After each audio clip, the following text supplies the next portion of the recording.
जय श्री राम। आज का विषय है रानी दुर्गावती।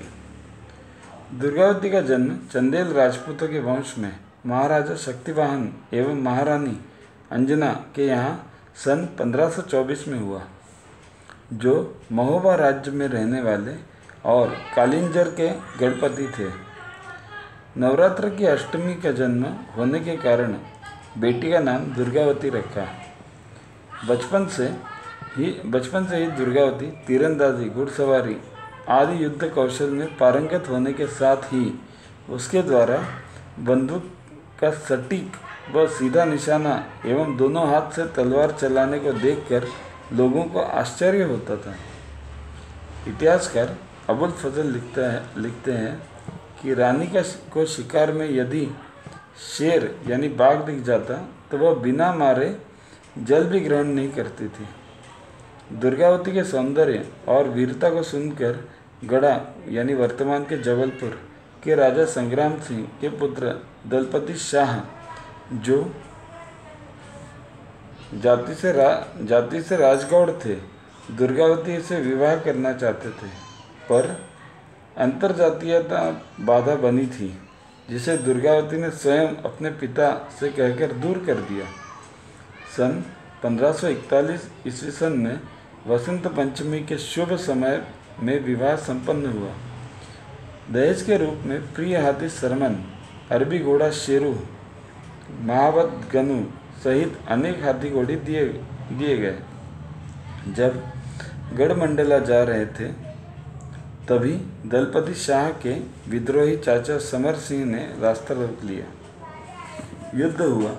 दुर्गावती ने एक तीर आँख में मारा। प्राणों पर संकट जान व भाग खड़ा हुआ। दुर्गावती अब रानी दुर्गावती हो गई थी। ससुराल पहुंचने से पहले ही वीरता की चर्चा पहुंच गई।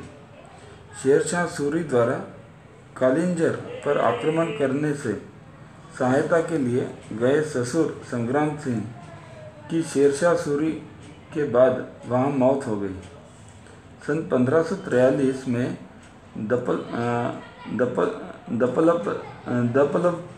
दपलपति शाह 26-27 वर्ष की आयु में राजा बने, जिन्होंने अपनी राजधानी गढ़ा से बदलकर सिंगौरगढ़ कर ली। विवाह के 1 वर्ष बाद ही एक बालक और वीर नारायण पैदा हुआ। 1548 में दलपति शाह का निधन हो गया। रानी की आयु 26 वर्ष थी।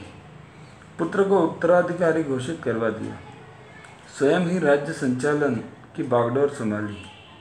इन्होंने अपनी राजधानी सुरक्षित जान चौरागढ़ के किले को बनवाया, जो वर्तमान में मध्य प्रदेश के नरसिंहपुर जिले में है। रानी केवल वीर ही नहीं बल्कि हरिभक्त भी थी। गुसाई विट्ठलनाथ से उन्होंने दीक्षा ली और 8 गांव दान में दिए। अपने साथियों का कितना ख्याल रखती थी कि उन्होंने अपने दीवान आधार सिंह के नाम पर आधार तालाब, सखा रामचेरी के नाम पर चेरीताल और समरन हाथी के नाम पर हाथीताल बनवाया। इन्होंने अपनी ओर शेर और शिशु हाथी अंकित देवनागरी में लिखी अलग मुद्रा चलाई। कुप्रथाओं के वह खिलाफ थी। स्वयं पर्दा प्रथा को नहीं स्वीकारा तथा जाति बंधन को न मानकर अंतर्जातीय विवाह भी किया था। देवी ने बाल विवाह, बलि प्रथा, सती प्रथा आदि कुरीतियों का विरोध किया। गाय के प्रति कैसी पवित्र दृष्टि थी कि गौड़ लोग गाय को जोत कर खेती करते थे। रानी ने बंद कराकर बैलों से हल चलाने की व्यवस्था की। देश को बर्बाद करने वाले भेदी यहाँ भी थे। रीवा में बचपन बिताने वाला बीरबल, जो रानी के यहाँ पूजा में नियुक्त था, गद्दारी से अकबर के दरबार में चला गया। सन 1555 से 1560 तक मियाना अफगानियों ने, जो हंडिया और होशंगाबाद के तट पर बसे थे, कई बार आक्रमण किया, पर हर बार ही हार देखनी पड़ी। मालवा के मांडव शासक बाज बहादुर ने हमला करके अपना युद्ध से मन भर लिया और कटंगा की घाटी से भागकर सारंगपुर में दम लिया।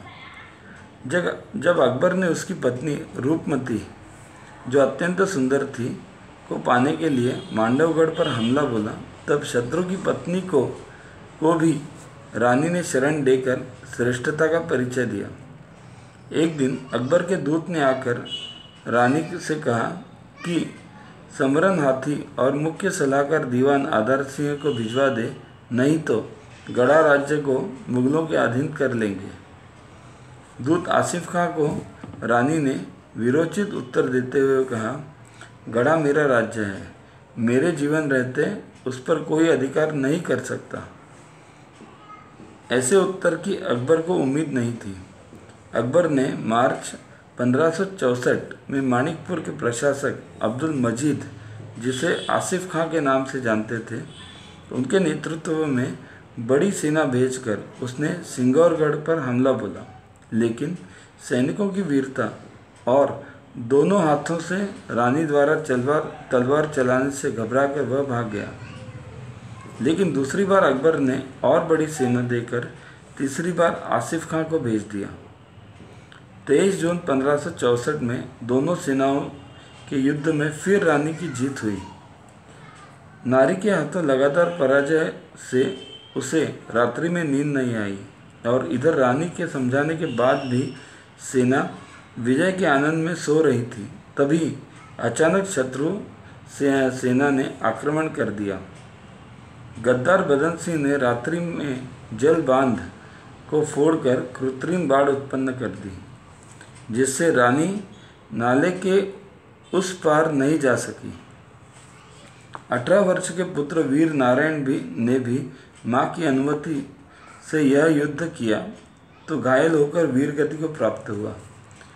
रानी की वीरता से शत्रु सेना का भारी नुकसान हुआ, पर कब तक टिकती थोड़ी सेना।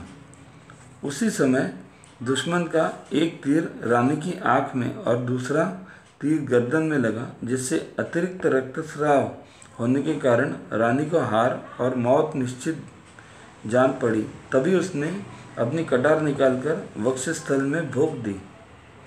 24 जून 1564 में का क्षत्राणी दुर्गावती शौर्य के साथ स्वर्ग सिधार गई। भारत माता की जय।